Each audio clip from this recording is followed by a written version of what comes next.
I don't know anyone named Kenny, but I was also a domestic violence expert at the end of my police career, and just the stuff that you see that people do to each other on a daily basis was very tough to reconcile with religion.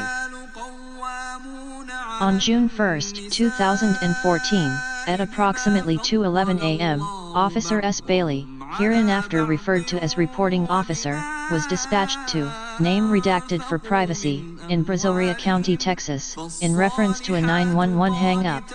Reporting officer was advised when he was en route, that another party had called and advised that an employee at that location was being assaulted. Reporting officer arrived on scene, along with Officer D. Lewis, also of the Lake Jackson Police Department. Reporting officer learned that the alleged actor to the assault had left the scene. Reporting officer was advised by the victim, identified as name redacted for privacy, that her husband, Kenneth Wayne Bomer, had assaulted her and fled the scene in a white Dodge truck. Reporting officer checked the immediate area around the hotel and highway, but was unable to locate Kenneth or his truck. Reporting officer returned to the scene and began to speak with Mrs. Bomer.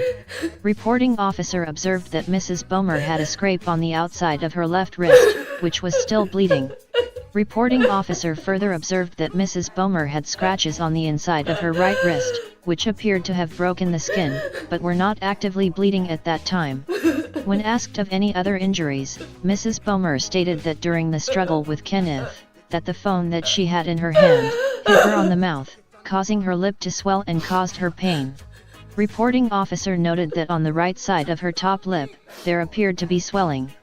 Mrs. Bomer explained to reporting officer that she and her husband, Kenneth, have been in a violent relationship for several months. Mrs. Bomer stated that Kenneth has been arrested several times in the last 5 months for assaulting her, interfering with an emergency telephone call, violating a protective order, and for stalking. Mrs. Bomer stated that she is upset with herself because last week, she returned to the relationship.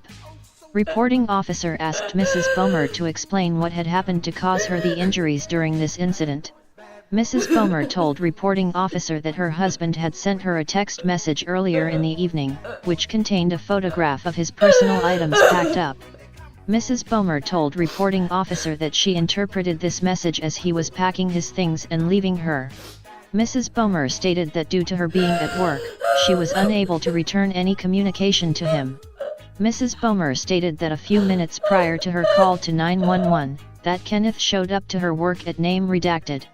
Mrs. Bomer advised that Kenneth opened the door to get behind the front desk and stated that he just wanted to speak with her. Mrs. Bomer stated that she was on the phone with one of her friends when he arrived and kept the line open while he was there. Mrs. Bomer stated that they began to argue, so she attempted to walk to a back room to get her purse and her cellular phone. Mrs. Bomer advised that she wanted to get her cell phone, because Kenneth always takes it away from her when they begin to fight, so that she can't call for help.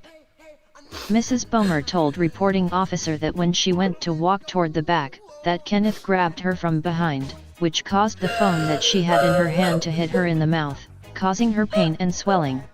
Mrs. Bomer said that she got to the back room, and he continued to pursue her, grabbing her arms. Mrs. Bomer stated that she sustained the injuries to her wrists due to Kenneth restraining her. Mrs. Bomer stated that she was trying to get to a phone to call 911, but that Kenneth would not let her access a phone. Mrs. Bomer advised that she was able to get to a phone behind one of the desks, where she called 911, but was unable to complete the call, due to Kenneth hanging the phone up. Mrs. Bomer advised that when Kenneth knew that she had called 911, he asked her why she did that, and fled the scene. Mrs. Bomer also advised that Kenneth was able to get her phone, which he took with him when he left. It was found later, that the friend that Mrs. Bomer was on the phone with during the incident, had contacted police dispatch and reported the assault. Mrs. Bomer advised that the assault took place just a few minutes prior to Officer S' arrival. Mrs. Bomer stated that she was concerned about filing charges and nothing coming of them. Reporting officer told Mrs. Bomer that if she wished to file charges, that they would be investigated and pursued. Mrs. Bomer stated that she did want to file charges on Kenneth for assaulting her. Reporting officer told Mrs. Bomer that she would need to come to the Lake Jackson Police Department, where she would provide a written statement of the incident. Mrs. Bomer told reporting officer that she would come to the police department as soon as she got off work. Reporting officer told her that he would also complete an application for an emergency protection order on her behalf, which she could sign. Reporting officer was advised by Mrs. Bomer that the area in which the assault occurred was equipped with a camera system. Mrs. Bomer told reporting officer that the owner of the business would have to be the person to access that video, and he would be available on Monday morning. Reporting officer photographed Mrs. Bomer's injuries, which will be attached to this report. Reporting officer provided Mrs. Bomer a copy of the Victims of Family Violence information pamphlet, to which she signed a receipt. The receipt will be attached to this report as well. Reporting officer then left the scene, pending Mrs. Bomer's statement. Reporting officer also will attach a Department of Public Safety Family Violence report. Reporting officer arrived for duty on his next shift at 6 p.m. on June 1, 2014, and learned that Mrs. Bomer had not came to the police department. Reporting officer learned that she was scheduled to work at approximately 8 p.m. Reporting officer made contact with Mrs. Bomer at name redacted. Mrs. Bomer told reporting officer that when she got off of work at 8 a.m., she had found that Kenneth taken all of her clothing out of the trunk of her car while it was parked outside of the hotel. Mrs. Bomer stated that Kenneth told her he had picked up some clothes for her son, but had taken her clothing and shoes as well. Mrs. Bomer told reporting officer that Kenneth explained it to her as though he accidentally took her clothing. Mrs. Bomer advised that she went to try to get her clothing, which she would need for work, but that he would not return it to her. Mrs. Bomer then inquired about filing charges on Kenneth for the theft of her clothing and shoes.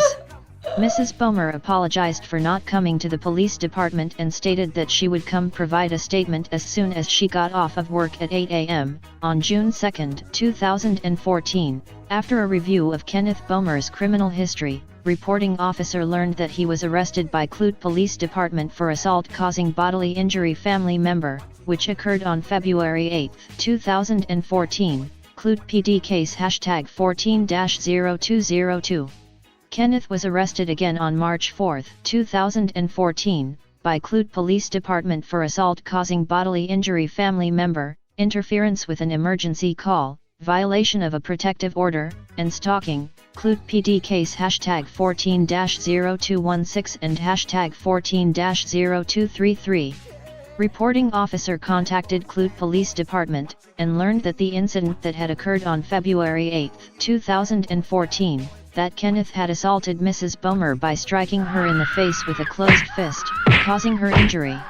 Reporting officer learned that Kenneth's arrest that occurred on March 4, 2014, was for assaulting Mrs. Bomer on February 26, 2014, in which he caused injury and pain to her arm while attempting to keep her from calling 911.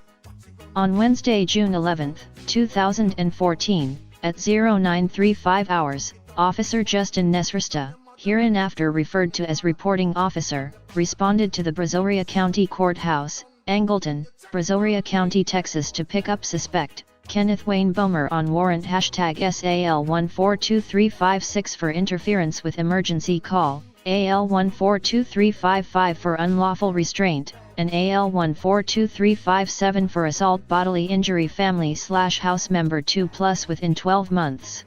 Bomer was arrested on said warrants and transported to the Lake Jackson Police Department jail where he was booked without incident.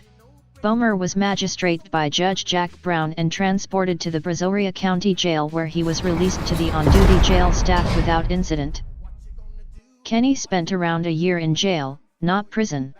While on trial he lied to his P.O. and the court, only admitting to his perjury after failing a lie detector test.